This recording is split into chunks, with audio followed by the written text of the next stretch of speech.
everybody, and welcome to the KNXT coverage of the Toyota Grand Prix from Long Beach, round one of the World Championship for Grand Prix cars. My name's David Hobbs, and helping me on the show is Ken Squire. Well, relax if you can, Southern California. Just sit back, get a firm hold on your seatbelt, and prepare to enjoy this near $1 million race. 24 starters from 15 countries. All the significant happenings of today's Long Beach Grand Prix. And welcome back to Long Beach, California, where race number one for the World Championship of Motor Racing is just underway. And you're watching Riccardo Patrese out in front in lap number 5 of 80. Working lap number 5, Patrese, who put an Arrows car on the pole for the first time in the history of that team, and for his first time as well. He is being chased by a former winner of this event, Carlos Reutemann, and second place, while in third lies Alan Jones, last year's world champion. Working with me in the booth is David Hobbs today. There's Patrese coming down the Linden Boulevard into the artificial part of the course. At the Queen's Hairpin is the 1979 world champion Jody Scheckter, Barry Gill, Brock Yates along in the pits for today's coverage, and giving us some of the color and commentary of this event, Jim Hill will be with us as well for our 1981 coverage of the very first race of the year. The first time in history that the Grand Prix circuit has begun in the United States. And of course, we have two Americans in the top 10 today in qualifying. One, Mario Andretti, car number 22, driving for Alfa Romeo. And the second is Eddie Cheever, who qualified beautifully with one of the Ken Tyrrell automobiles. Cheever is currently being shown in 8th position, while in 9th is Andretti. And there we see Patrese leading Carlos Reutemann through the Queensway hairpin. Patrese putting on a great show today. He's under a lot of pressure because he's not led many Grand Prix before. He certainly hasn't won once. And of course, Reutemann giving him a hard time. Let's take a look at the start once again. It was some moment when they came off the line. There was Riccardo Patrese away beside him, the Alan Jones and Reutemann cars. And as they thundered down into the first turn, one of the Ferraris, we believe Peroni, made this big bid on the outside, scooting by machines as they came into the Queen's Hairpin. Watch the red car on the outside, almost missed the turn. At the same time, go ahead, David. This is what's called the classic win at the first lap syndrome. He tried to get the lead from an impossible position. And of course, this fracas ensued, and that is the Renault there of Alain Prost, the young Frenchman who drove for McLaren last year, out of the race at the first turn. Bumped off Hector Rabach, we believe.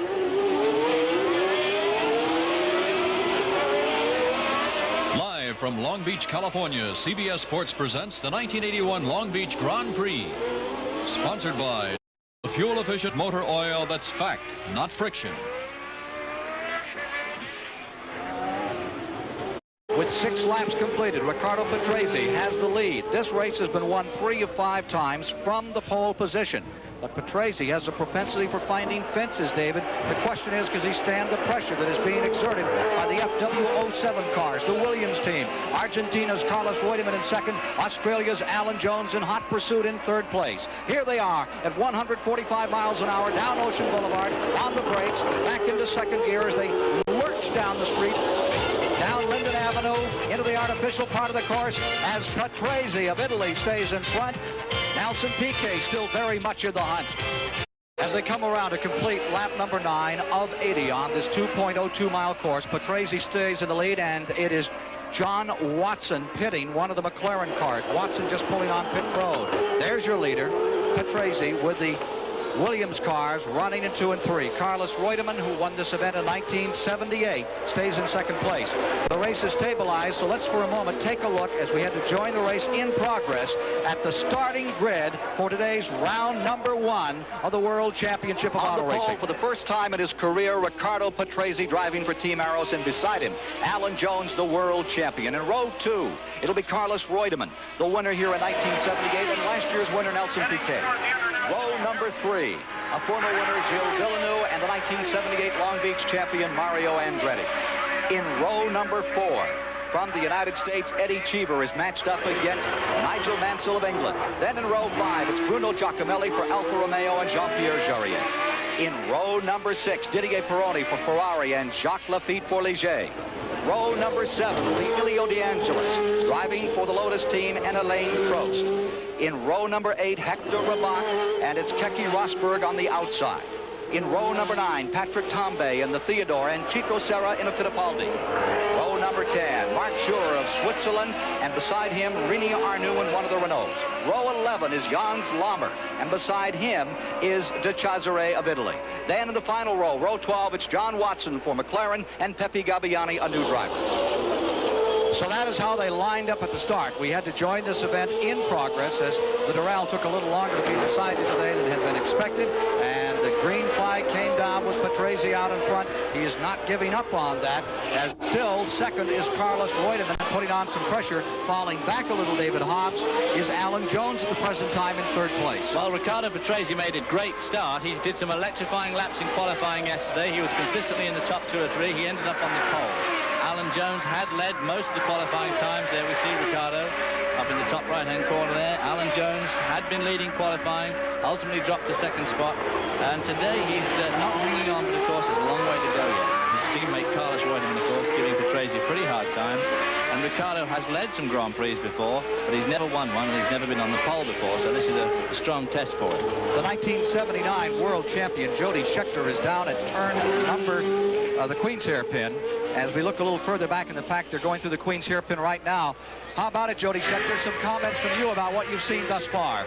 Well, I see the importance of setting the car. Riccardo Patrese is just in front of Carlos Reutemann, and that's where it's so important to have a speed down the straight. Now, Riccardo Patrese was very fast down the straight, but Carlos Reutemann just can't get behind him to get his slipstream to pass him into Queensway Hairpin. I see also the world champion dropping back slightly and really battling to hold on. You're watching the 5th place car here, number 28. That is Didier Pironi, who made that wild move on the outside. Right behind him is last year's winner, Nelson Piquet.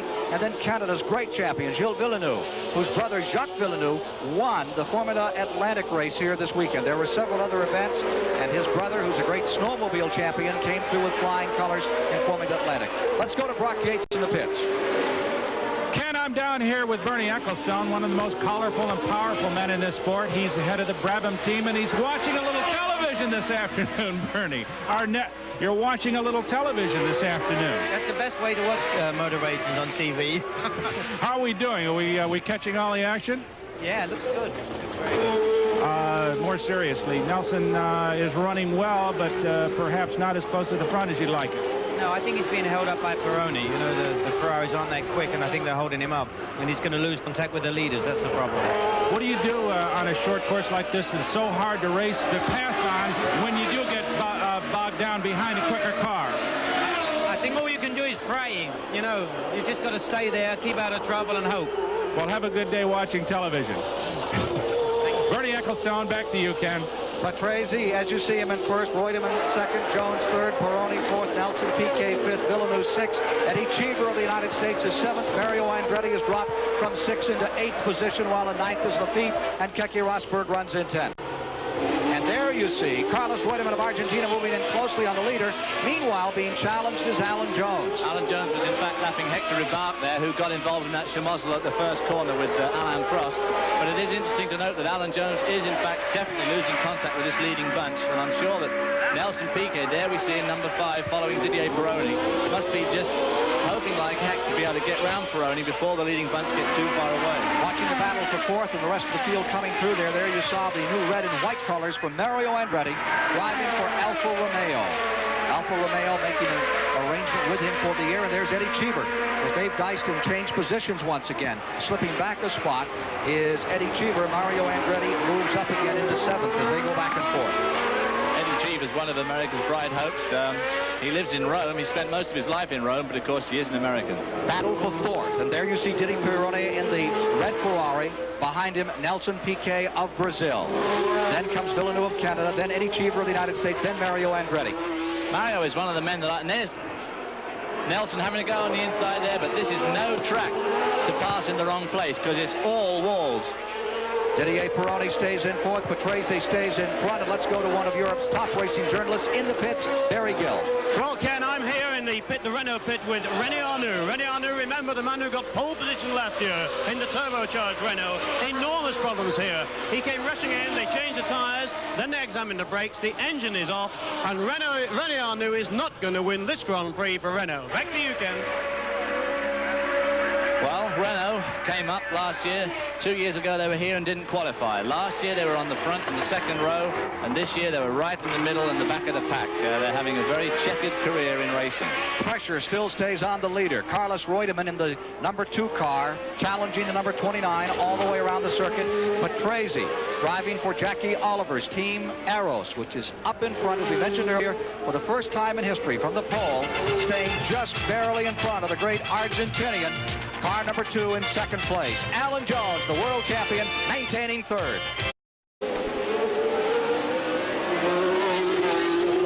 Continues to catch up. The world champion Jones continuing to catch up. Car number 2, Carlos Reutemann, by about a second a lap as he thunders back onto Ocean Boulevard. Alan Jones looking for his second world championship in a row, and what a start. Only 6 drivers of 24 would score points, and here you see Reutemann being blocked by 2 cars, one of the Fittipaldi cars and the other Arrows automobile, as Reutemann tries to move through, and now they give him a little room, but Alan Jones is right there, David. Alan Jones nearly got his nose chucked up there by Chico Serra, who's driving Emerson Fittipaldi's car. There we see Reutemann leading this race, but in front of him now, on the road, is our ex-leader, Riccardo Patrese, who's come back into the race and seems to be going just as well as ever, but of course, unfortunately, he's about to be a lap down. Alan Jones is caught right up with his teammate Carlos Reutemann.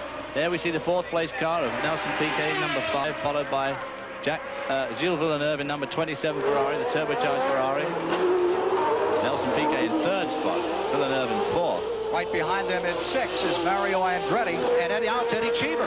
Cheever's come around again. There is Eddie Cheever of the United States, and right behind him Mario Andretti, and they've been having a tremendous dice for 5th position. Eddie Cheever, who spent most of his life outside the United States in Italy, and for the last several years has been dedicating himself to Formula 2 racing, taking over in a Ken Tyrrell automobile and fighting with the former world champion Mario Andretti, 2 United States campaigners, battling here for 5th position in the Long Beach Grand Prix as we reach the 30 lap. Only 50 to go here today, and the battle for the front is also enjoyed. There again is Nelson Piquet, your 4th place car, with the 5th place car, Didier Pironi's Ferrari, and now look at Mario Andretti move up on Eddie Cheever another time. And I keep on calling Pironi Villeneuve. I think the Villeneuve supporters club must have sent me a check or something. There we see Mario Andretti, car number 22, the Alfa Romeo, the V12 engine car, harrying his team, his countrymate Eddie Cheever through these S's as they come up to turn 11, this little right-hand turn here. They get very close to the wall on the exit, rush up the short hill here to the commentary spot where we are, round turn 12, getting really close to that wall on the outside, and off along the start, finish straight here. Lafitte stays in 7th. Jacques Lafitte staying in 7th, right behind them. There is Cheever in 5th, in 6th, Andretti. Andretti, who used to watch Alfa Romeos back in the 40s in motion picture houses in Italy. Then at the age of 15, his father moved to Nazareth, Pennsylvania, and he grew up on the midgets and sprint circuits in the Pennsylvania area, now back trying to become what he wants to be in racing, the most versatile driver in history. And for my money, he certainly is that. A winner at everything he's touched his hand to. I think it's unquestionable that in the current Grand Prix scene, Mario Andretti is by far the most versatile driver. There's your leader, Carlos Reutemann, and here's Alan Jones closing in again. Yes, and it's interesting to see that poor old Riccardo Patrese is going so well there, but unfortunately, as I say, he's now 1 lap down. Led this race so magnificently. Obviously, some small problem with the engine, which is now fixed, but it's too late. It's not just the race, but it is the social setting. This is the high-speed, high-society circuit. Millions of dollars invested in these cars. They travel from all over the world, drivers from 15 countries here. And as much a part of the race, ambiance of it, is what goes on in the tents around this thing. And let's go right now to Jim Hill, who is standing by at one of the parties.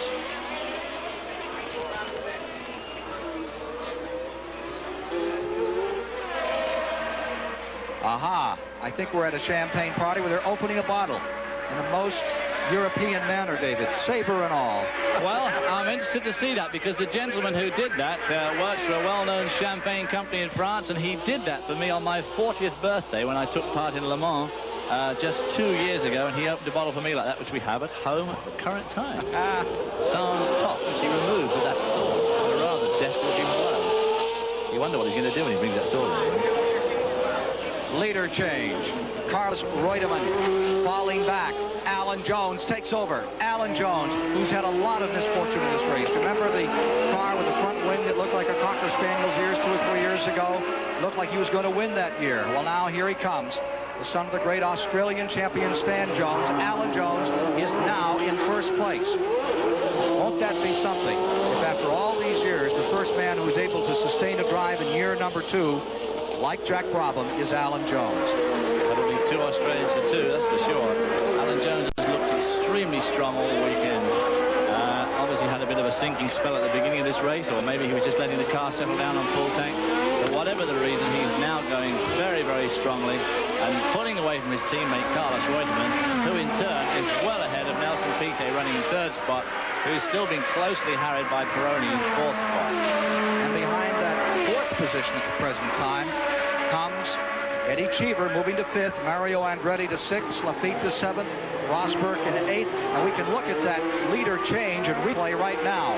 See the maneuver that put a bit of a bump as it came around the ensign. Well, what happened? They were lapping young Mark Surer in the ensign there, and he didn't give Reutemann quite enough room, had to back off the throttle, and that gave Jones the chance he needed. But having got the lead, he seems to be quite content to pull away a bit. Now they've got the Renault between them.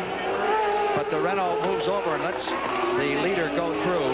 Number 16, Alain Prost, in the French turbocharged Renault automobile. And Ferrari brings their turbos here as well. Let's go to Barry Gill. Well, Ken, I'm looking into the eyes of the most disappointed man in motor racing, Riccardo Patrese. This really was going to be this 26-year-old's first victory. He came in with a mystery fault in the engine. They've changed the spark box. He's back now with the same problem. But to look into this cockpit and see this man's despair is to show the other side of motor racing. Back to you, Ken. 33 of the 80 laps have now been completed here in the Long Beach Grand Prix, which for the first time in history sees a World Championship debut on United States soil. Came about because of all the disagreement and hassling that's been going on. And here's another dice for the lead.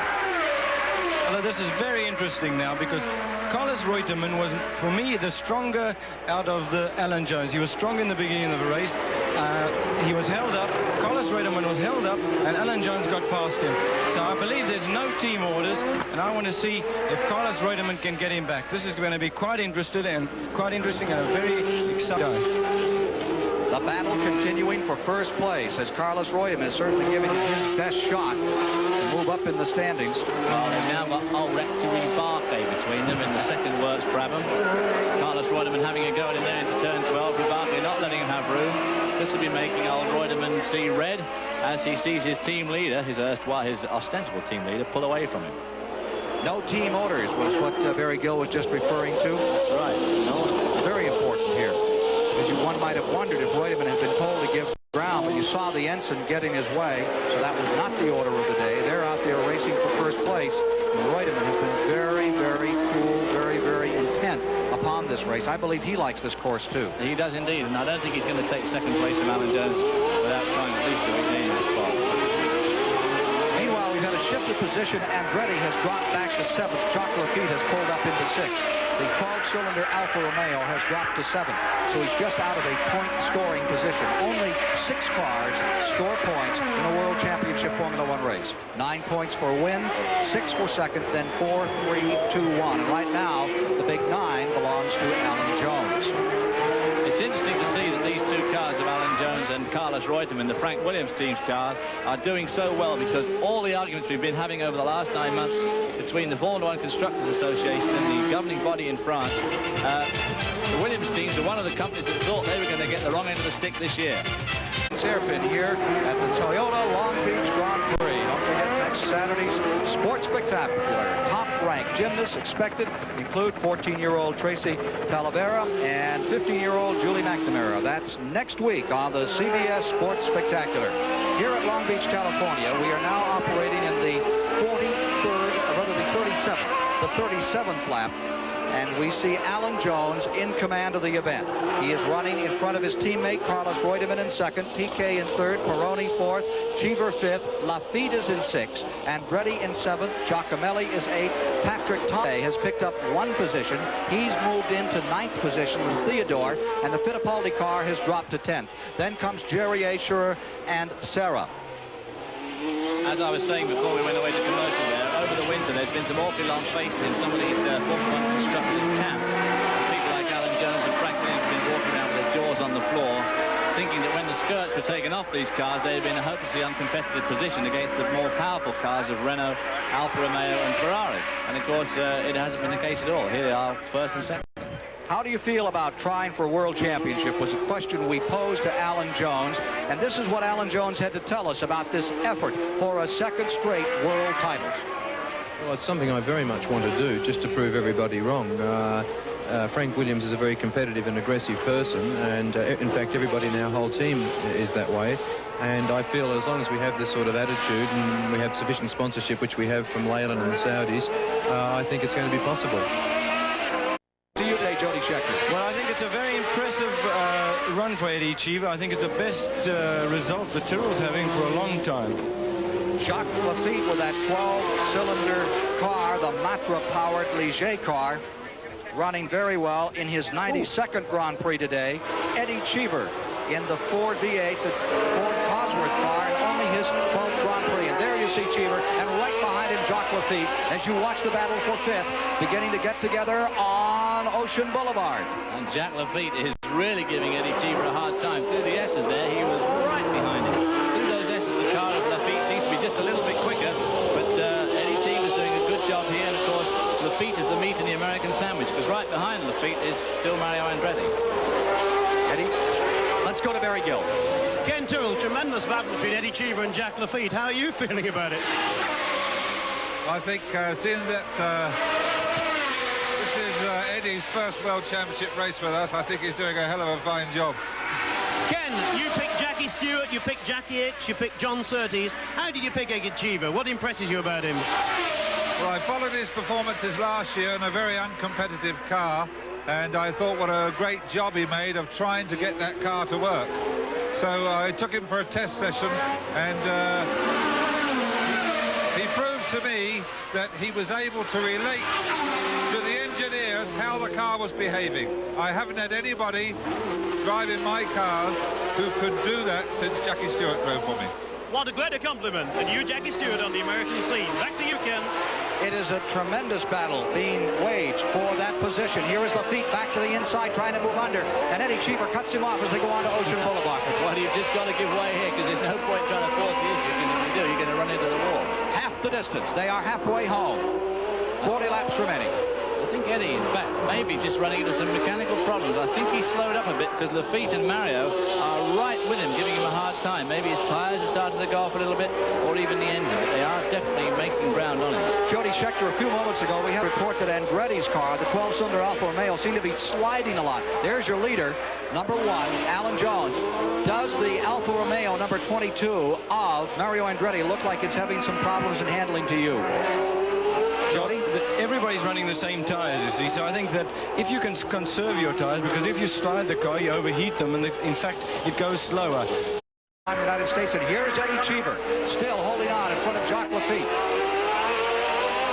That is some struggle that's going on between the three. It is Cheever just in front, then Jacques Lafitte, then Mario Andretti. Lafitte coming down to the inside, and Eddie Cheever in trouble.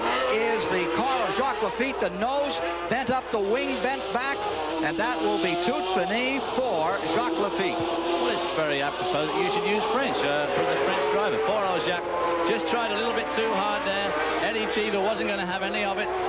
Cut across, it was his corner, it was still Eddie Cheever's corner, and poor old Jacques lost that front wing. Some of these cars have got very, very protuberant wings. They do stick out a long way, and it's difficult to judge exactly where they are. He'll be lucky to have that stay on all the way around. That could fall off and give us a serious condition on the track. I'm sure the corner workers are being told to be vigilant of car number 26, Jacques Lafitte. Let's look at it again and replay as they came to the end of Ocean Boulevard and made the pitch down Linden Avenue where this incident took place. Ooh, yes, there was, he just ran straight into the back of Eddie Cheever by the look of things. And either a terrible missed error of judgment on Lafitte's part, or Cheever may have just suddenly slowed up on him. A bit difficult to tell in that short clip. But whatever it was, he took that front wing off well and truly on Cheever's rear tire. That moves Mario Andretti back to 6th and right on the rear deck of Eddie Cheever's car. Mario Andretti is running right behind Eddie Cheever. And for the first time in years, since perhaps 1968, when Ginther was running Gurney, we have two Americans back-to-back coming down the main straightaway. We have a bad crash in 6. We understand that a car has come in serious contact with the wall at turn 6 and trying to pick himself up and come in is Bruno Giacomelli. And Jan Lammers. Jan Lammers' car has been well and truly tweaked there. Giacomelli and Lammers both have retired and come in after just below us, thumping the concrete. But here's the battle. It's Mario Andretti, now running in the 6th position, directly behind the 5th position man, the Tyrrell car of Eddie Cheever. Well, I think Eddie's tyres must be going off because he seems to be able to hold his end up on the straight bits, but through the turns he is definitely slower than his pursuers. Jack Lafitte being one, who has got rid of him, and now he's got Mario Andretti giving him a hard time. Mario Andretti making up a lot of ground on braking there. And through this hairpin, there's not much in it, but you wait till they come to the S's here, and Mario will probably close right up on him, which leads me to believe that Cheever's tyres are probably starting to go off, and they're about to lap that car there, that white car of Hector Rimbart. I'm sorry, number 21, that's Chico Serra in the Fittipaldi car. Eddie Cheever stays right in front of Mario Andretti, a V8 in front of a 12-cylinder Alfa Romeo. Alfa Romeo may win a race before this year is over. That is for sure with Mario. There's Andretti down the inside. Andretti is running wheel to wheel with Cheever. As they come to Linden and Cheever has to give ground, Mario Andretti takes over in 5th. Well, Eddie did have to give ground there. You saw him lock up just at a crucial moment there. Smoke coming off his front tyres. You've got to be a bit careful doing that too much in these races. Otherwise, it's like racing on cardboard boxes. They get horribly square. Liable to come in, have vibrations up your arms for a week. To review again, Jones in 1st, Reutemann now 2nd, Piquet 3rd, Peroni 4th, and moving to 5th. Mario Andretti of Nazareth, Pennsylvania. Eddie Cheever is in the 6th position with the 7th position, Patrick Tambay. It'll be, as Barry Gill said, we're only halfway through this race and we have lost exactly half the field. We started with 24 cars and we now have got only 12 cars running, most of whom are running on the same lap, but only 12 left running. We mentioned the fact how hard it is to win the World Championship, the modern Formula 1 series. Back-to-back. Only one driver in history has won it more than 2 years in a row, and that goes back to the very beginning when Fangio won 54, 55, 56, 7. But he swapped teams all the time. Mercedes, Maserati, Ferrari. Alan Jones hanging his hat and his hopes with the Williams teams. And speaking of Ferrari, there you see the car of Didier Pironi now running in 4th position and having a very good run today. Having a very good run, but large in his mirrors looms the red and white car, the red and white Alfa Romeo of Mario Andretti. So you have Italian cars running 4th and 5th. 12 cars still running, David? There's 12 cars still running, right. Of the 24 that started. And the lap count now shows that a total of 48 laps have been completed, 32 remaining. Mario starting to pile on the pressure. I'm fully expecting to see Mario win 2 or 3 Grand Prix this year. The car's got a lot of power. It handles well. He's a great test and development driver. And I think he's going to be able to work extremely well with the team, just like you heard say. He can communicate well with them. And I think towards the year's end, or even earlier than that, we're going to start seeing Mario Andretti scoring wins again in Grand Prix racing. One Grand Prix, that in Belgium a year ago, moving to Jody Schechter's position. How does that Ferrari look to you? You broke with him a year ago, Jody. The Ferrari looks very good for its first race out, but I think that the battle now between Mario Andretti and Didier Pironi in the Ferrari is going to be interesting, because the Ferrari with the turbo engine is very fast down the straight, and that's where Mario's going to be looking to overtake him. So he's going to have a lot of difficulty getting past the superior speed of the Ferrari. Running in the 4th position in this Toyota Grand Prix of Long Beach is Didier Pironi, and there is Mario Andretti closing up once again with car number 22. A little lower line, closer to the pit wall as he moves down Ocean Boulevard, out of the binders and down the hill. Well, you know, old Mario's getting a bit old now, and he has to drive close to the pit wall so he can read his pit signal. It's interesting to note that the Ferrari, in its very first World Championship race in turbocharged form, has done so well in the hands of Didier Pironi and Renault, who've now been running turbocharged cars in sports car racing and Formula 1 for the last 5 years, are both out of this race. Admittedly, one of them with an accident on the start line, but they didn't look hot all weekend. They've been way off the pace. There we see Pironi screaming down Shoreline Drive. As Jody's just said, he's definitely faster down this long, fast piece of track, and Mario's going to have to hang on as best he can. go to Barry Gill.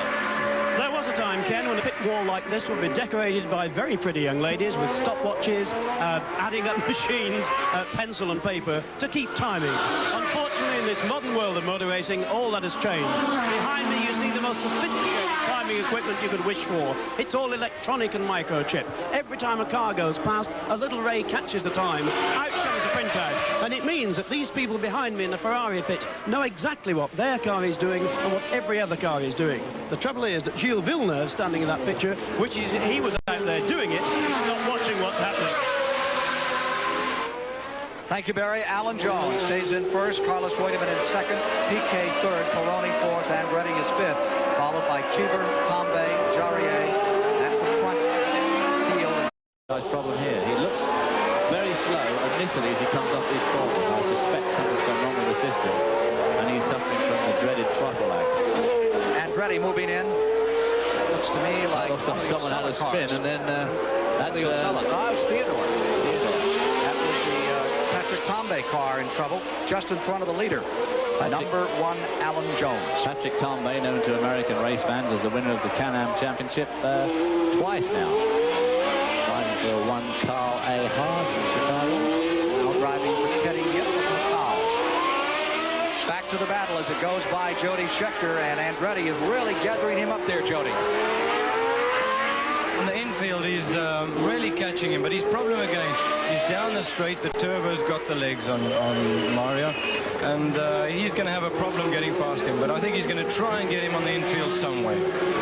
Mario Andretti still very slow just there. You see that car of Pironi's is incredibly slow there, and I'm sure that that's a throttle pickup problem. Alfa Romeo has not won a Formula One race since 1951 in Spain, and they really hope that Mario Andretti will be their man to put it together this year and give them a checkered flag. Their second driver in the race, Bruno Giacomelli, who thumped and put either 6 or 7 cars out a year ago, was in contact with the Lammer car, Jans Lammer's ATS, and both of those cars have gone back to the pit area. I don't believe they've come back out. There's Mario having a go around the outside. This is going to be one of those overtaking places that Jody's told us about. Up on the inside at the international hairpin, and round he goes. Mario Andretti now in 4th position for Alfa Romeo. Ferrari dropping to 5th, and look at that crowd saluting Mario Andretti. But here comes the Ferrari back on the outside. You see that extra speed? It's slow picking up. That's what makes me think it's a turbocharger problem. It's very slow picking up, but once it's got there, it's giving an awful lot of horsepower. How do they look down there right now, Jody Scheckter? Well, Pironi, as I said, he's got the legs down the straight there.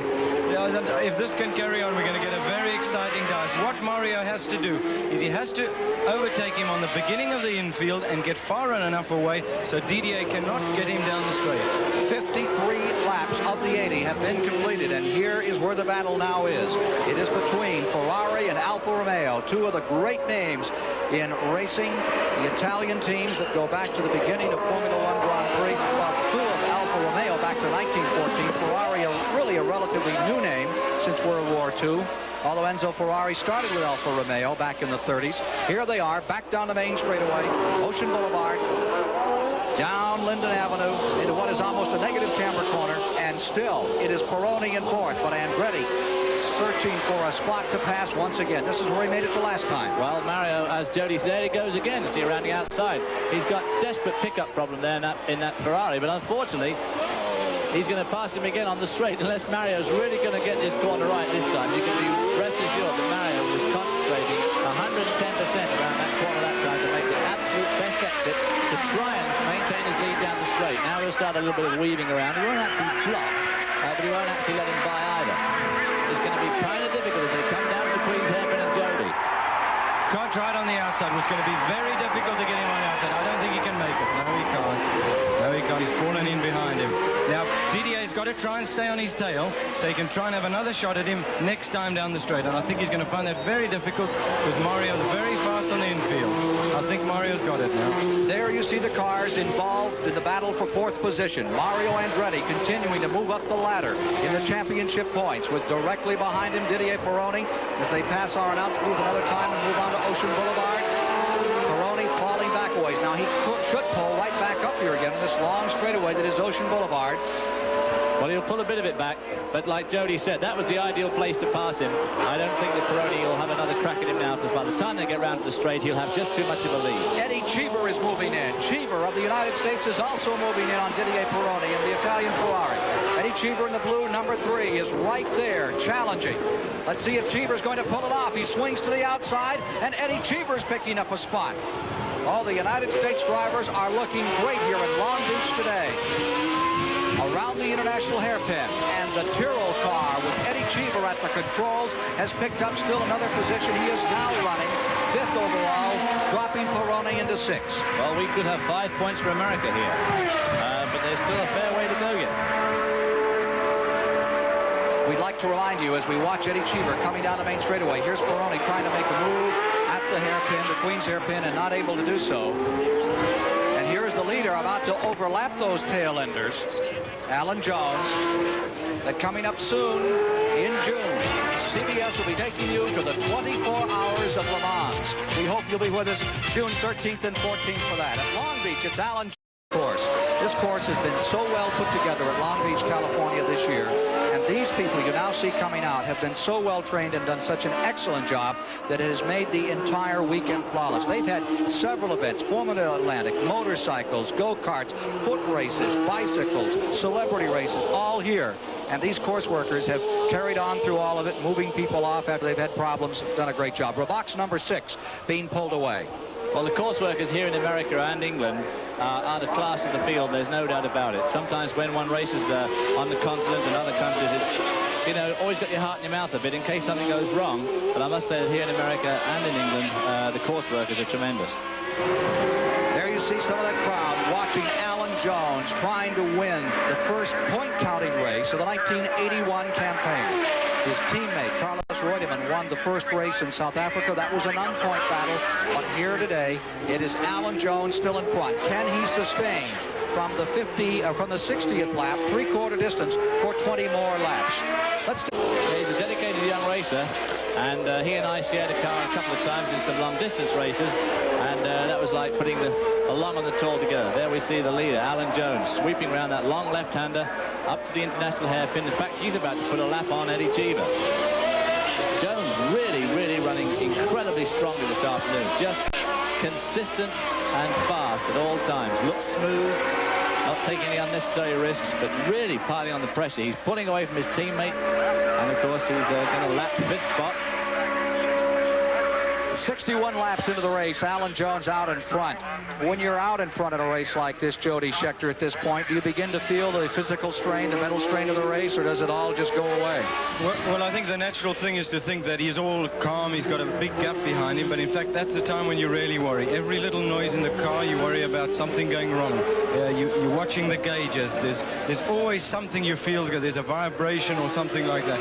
And in fact, that's the most worrying time, and you've all really got to keep your concentration going, because that's when you make a mistake, when you start thinking that you've won, you're easy. Jack Brabham once hit the chicane, the last corner into the straight before the checkered flag, and lost the race by lack of concentration when he thought he had won it easily. And this track is perhaps one of the most unforgiving. I would say this is even more unforgiving than Monte Carlo. These walls just don't ever give out. It's a total concentration. I think that's where racing drivers, compared to other athletes, really have. They've got 2 hours where they don't have a break at all. Eddie Cheever running in 5th position at the international hairpin. Cheever in the Tyrrell car, staying in 5th. Top 5, Jones, Reutemann, Piquet, Andretti, and Eddie Cheever. I think it's a good point that Jody just made on concentration. He's absolutely right. There's very few jobs, very few sports that you have to do where for 2 hours you just absolutely have to concentrate 110%. Third place car, Nelson Piquet, was known as the town with an average temperature of 70 and an average age of 91, but Long Beach Grand Prix has changed it all. They are all here today. We saw Gene Hackman down here a little earlier watching this race. Paul Newman's not too far away watching the event today. Paul Williams has flown back from San Francisco, where he performed last night, wandering around down there in the pits. And here is the third place car that they're watching. That is Nelson Piquet, number 5, the man who won it last year. This is going to be a strong car for the 1981 World Championship Series. And Nelson Piquet is one of the hottest young drivers around. He drove this race brilliantly last year. From then on, they had a bit of a sinking spell in the middle of the season. Then towards the end of the season, this car was pretty well unbeatable. And he's so very nearly won the World Championship from under the nose of Alan Jones, running in a very strong third spot today. Williams cars run first and second. We have a Brabham running in third, an Alfa Romeo in fourth. At the present time, there is a Tyrrell in fifth. And let's go to Barry Gill. Well, this is the end of Ferrari's run for this Long Beach Grand Prix. They've won it twice, but they're not going to win it now. Didier Pironi into the pits.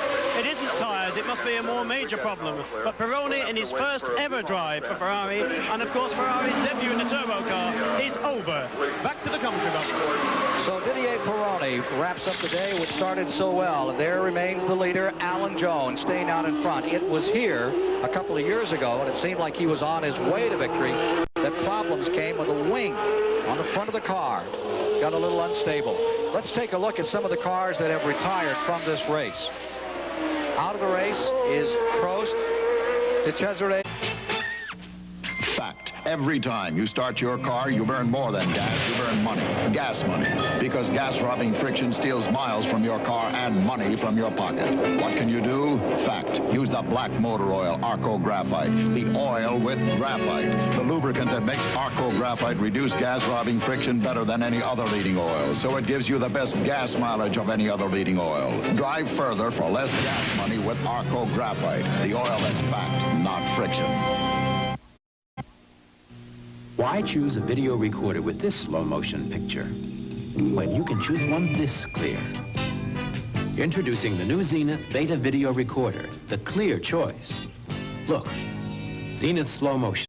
Once again, we are here at Long Beach, California, and you are watching Alan Jones in car number 1 as he continues to lead by a good margin over the second place man, Carlos Reutemann, getting down to the finish. David? There we see Mark Shearer walking along behind the pit rail on his way back to the pits after having dropped out so close to the end of this race.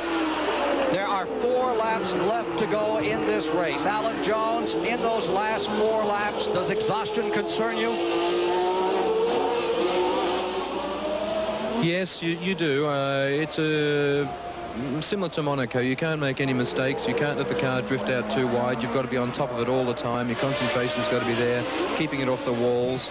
And, of course, an hour and a half, hour and 45 minutes of this, towards the end, you're getting a bit tired. Alan Jones may be a bit tuckered, but he'll be a very happy tired tonight as he pulls more of an advantage over the second place man, Reutemann. I believe earlier I gave you some misinformation. The Formula Atlantic race was won by Geoff Brabham, now of San Clemente, California, the son of the former world champion Villeneuve. Jacques Villeneuve, the brother of Gilles, finished in second place, with Danny Sullivan in third, Rodriguez finishing in fourth, and Price Cobb was fifth in the Formula Atlantic race yesterday. In the foot race today, Nick Rose of Bristol, England, came around pretty well today and won that, with Bill Donikowski of Ann Arbor, Michigan, second in the 10,000-meter run, right? And Tony Stanings of Bristol, England, finished in third. All right, Jody Scheckter, we're now down to it. The last 4 laps of this event, and Alan Jones is looking very good. Do you think he can repeat his championship this year? Well, it looks like he's got a very good start here. Winning the first race like this must put a lot of courage, a lot of enthusiasm into the team to have a good start to run the rest of the team. But what about the rest of the year? Your team Ferrari, your old team Ferrari, with these new turbos. This is only the first time out, and this is not a track particularly conducive to turbos, as we've learned in the past from the Renaults. They're going to show some strength, and for certain, Alfa Romeo is looking stronger after today. Yes, I'd say still the Williams, they've been going very well last year. They won the championship, and this year they're starting out the same way. I would think the biggest contender is again going to be Nelson Piquet in the Brabham. He was a strong contender last year, and I would say it's going to look like that way. Mario Andretti in the Alfa Romeo, he may be coming up, but that could. He went very well today. It's going very well. I think that this race is obviously a test round. With normally the first race in the season is the Argentinian race, and this is now the first race. This circuit is very hard on the cars, very hard on the brakes, and it's shown that in the unreliability, and a lot of cars have fallen out today. I think it's an interesting point, actually, that 3 more of the races we're going to see this year, the French Grand Prix, the British Grand Prix, and the Austrian Grand Prix, all take place on extremely high-speed circuits. And this is definitely going to favor the turbocharged engine cars of Renault, which we see closely following Jones here, and the Ferrari, and even the Alfa Romeo cars. 2 laps to go. 2 to go for Alan Jones. If it all holds together, he will win the first Grand Prix, counting for points, of the 1981 season. Reutemann second, Piquet third, Andretti fourth, Cheever fifth, Patrick Tambay sustaining 6th position at the present time.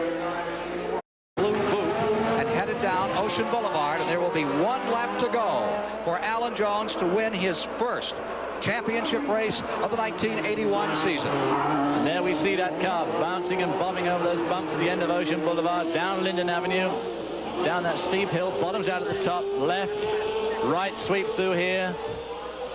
There we see the Renault leading him, but 2 or 3 laps down. He comes down this long left-hander, which is where we saw him pass his teammate Reutemann earlier on, up to the international hairpin for the last time. Braking and swinging through this corner, be taking great care at this stage. He doesn't run over anything, run into anybody, and certainly keeping off those walls. Alan Jones seeking his 11th career victory in Grand Prix racing. Favorite of the crowd here at Long Beach. He had a house at Palos Verdes for a couple of years. And, of course, he's raced in America in Can-Am and Formula 5000, so he's well known to these American fans here, giving him a round of applause there as he goes down Shoreline Drive for the last time, coming up to Jody's position. The 82nd performance in a Formula 1 Grand Prix race for Alan Jones will be a winning performance. Truly a virtuoso performance for Alan Jones on this very tight course, which has seen less than half of the field finish. Here he is through the gears for the final time, about to come up in front of us. The checkered flag is about to be unfurled, and the winner of the Long Beach Grand Prix for 1981 is Australia's Alan Jones. Alan Jones of Melbourne, Australia, has done it. He has won the first race of the season. Slowing down, waving to the crowd. His teammate Carlos Reutemann comes across in 2nd position. Reutemann finishing in 2nd place as Alan Jones brings his car to a halt. About to extricate himself from the machine, Nelson Piquet will finish 3rd. The man who put it all together, Christopher Pook, is taking Alan Jones from his car. Mario Andretti will finish in 4th today. Eddie Cheever is 5th. Patrick Tambay is 6th. And there is the car of Nelson Piquet across the line. And Alan Jones now pulling off the helmet and the mask, waving enthusiastically to the crowd, standing beside the man who has put together this amazing Formula 1 race in Long Beach, California. Congratulations.